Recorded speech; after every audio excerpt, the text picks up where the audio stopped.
Com a guerra na Ucrânia, muitos começam a se perguntar se a rede do Bitcoin poderia substituir o famoso sistema SWIFT. Mas apesar do Bitcoin ter sido originalmente projetado justamente como uma solução dos problemas gerados pelo sistema fiduciário, também é verdade que o Bitcoin não foi pensado para ser uma ferramenta de grandes governos. E quando se trata de um governo gigantesco como o da Rússia, alguns problemas de escala começam a ser percebidos. De forma que é muito pouco provável que o Bitcoin possa salvar o sistema fiduciário liderado por Vladimir Putin. Vejamos alguns desses fatores. Primeiro fator: liquidez. Os mercados de criptomoedas infelizmente ainda são muito pequenos.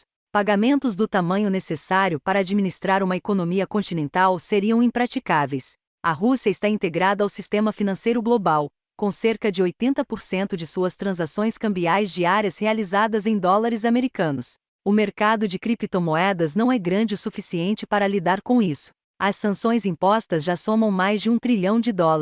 Os mercados cripto simplesmente não podem lidar com esse tipo de volume. As exportações totais da Rússia em 2019 foram de US$ 407 bilhões, enquanto as importações totalizaram 238 bilhões. O valor de mercado combinado de todo o Bitcoin no mundo poderia ser grosseiramente estimado em pouco mais de US$ 1 trilhão.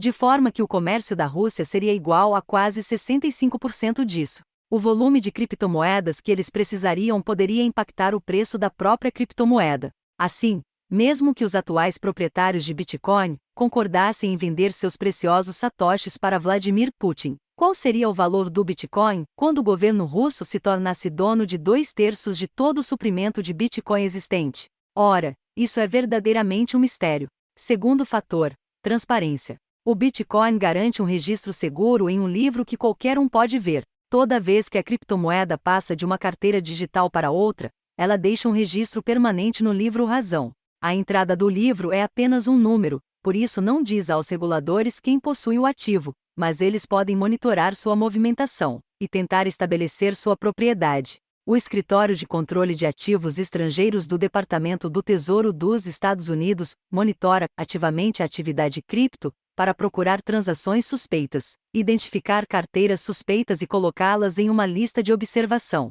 Os agentes estatais podem ordenar o confisco das criptomoedas caso a carteira suspeita esteja transacionando com uma empresa como a Binance. Por isso, mesmo que o Bitcoin seja a solução por excelência para transações entre indivíduos que fazem negócios privados ponto a ponto, o fato é que o volume de negociações que a Rússia necessita seria quase impossível de ser operada. Por fim, a aceitação do Bitcoin também é uma questão a ser ponderada. O Bitcoin vem se tornando cada vez mais popular. Conforme o tempo passa, mais empresas aceitam, e essa tendência provavelmente irá se ampliar nos próximos anos. Mas em grande escala as criptomoedas permanecem muito limitadas. As principais importações da Rússia são bens manufaturados, como carros, medicamentos embalados, e peças de veículos de grandes parceiros comerciais.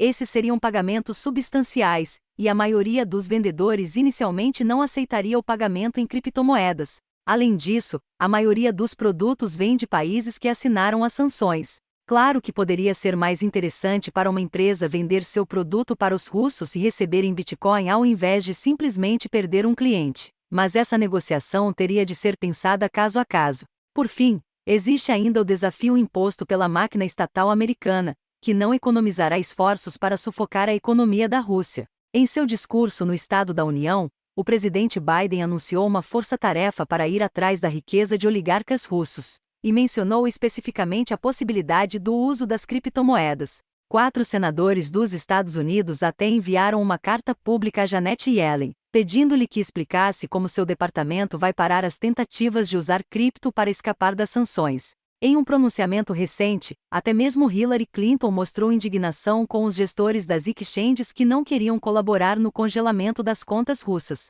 Indignada com toda essa situação, Hillary Clinton queixou-se de que essas exchanges estavam sendo motivadas por uma espécie de filosofia libertária.